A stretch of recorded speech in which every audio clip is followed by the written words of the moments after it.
UConn and Syracuse played all night through 6 overtimes. Also, aftermath of Steelers-Bengals. We'll see y'all on the 6.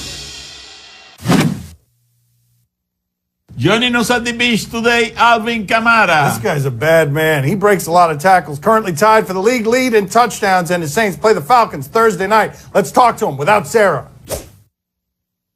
What do you remember about the transitions that you made in college, about the culture shock of going to some of the places that you ended up? Man, so starting off at the University of Alabama, first out of high school, and then, I mean, it was just a big jump, you know.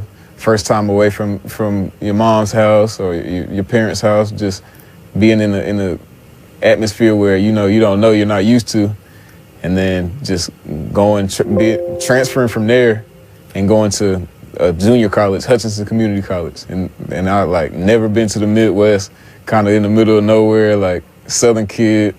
I have never seen snow like that in my life. It was different. I'm curious, that weight room, right, was smaller than your high school weight room? Oh, yeah, What were you thinking to yourself and your football career when you walk into the community college and you realize, man, I'm far away from my dream?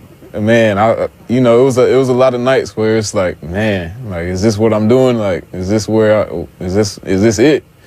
You know, but just had to stay focused and believe in what I believed in, stay grounded in my morals and you know, push through it, and I made it out. What was the hardest time for you specifically in Kansas? Like when you're there and you're far away, what were the specific difficulties in that?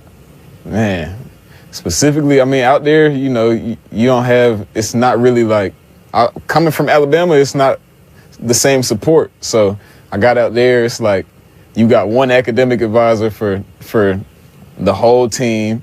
So, I mean, really for all sports. So I'm out there, you know, I'm trying to make sure my credits align for these classes so I can transfer out in time. And, you know, I'm trying to make sure everything is in order as far as football. And I'm at the same time just like wondering why I'm out here, how did I get to this point in my life? But, you know, I think that was the most stressful thing, just having to juggle those credits in the back of my head, like, while I'm playing. It's like, all right, well, if I don't do well in this class, then it's a possibility I might have to stay here longer. And there was some times where I kind of messed up. I ended up failing a class or two, and it was looking like it was looking bad for a second. And I had to put in the overdrive during the season. I had to take about 25 credits, like, to be able to, you know, get up out of there. But I just had to, you know, keep my support, keep talking to my support, you know, my mom, my family, friends, and stay grounded and do what I had to do. It sounds like you were pretty close to giving it up. It sounds like you were pretty close to being done with this. Man, it was hard. I will say that it was definitely hard, but, you know, everything happens for a reason, and I'm thankful for what I had to go through. Do you have a good Adrian Peterson is ridiculously strong story? If you shake hands with him, it's pretty absurd. But you know, people tell crazy weight room stories about that guy. Oh man, his heavy leg day is pretty impressive. I mean, he goes in there and squats a lot of weight after practice, like on his leg day.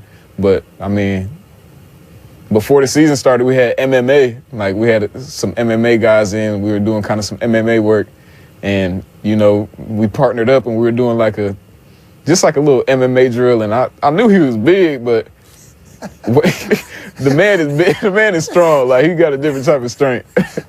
Well, hold on. Tell me more about this story. How did you get involved in this, and what happened? So really, it was him and Mark that were partnered up, and you know, you put your hands behind your back and you kind of like, you pretty much shoulder to shoulder with each other, trying to kind of gain positioning and use your weight to, you know, position yourself in the good position. And then there was another drill where this was the one where I was like, this man is strong. You kind of you gotta get your arms around each other, like, and hold and grapple without the other person like locking. It was no way getting around him at all. And he's also got that rage about you're playing the same position and you're going to take some of my touches. And so he's got all that. Nah. And it's turned out that you're getting a lot of the carries now. So be careful if he does that to you now, okay? Be very careful about that. No doubt. All right, now comes the good stuff. This is the stuff you've been waiting for, Alvin. Yeah, we got the guy in here. You've tolerated me long enough. Bobby, what do you got for him? What do you got for him? Yes, Alvin, how did you end up in Amigos musical video? Man, those are my boys. You know, my uncle owns a record label, and he that's one of his clients. So you know, those are my friends. I just got done talking to Quavo about 30 minutes ago. Oh, they like my father. I love yeah, him. he likes I love Migos. Show me your dab. show me your dab. All right, thank you, sir. Wow, I was not expecting Hey, that. there you go, This is not Bobby. quite- That wasn't any good. Thank Yeah.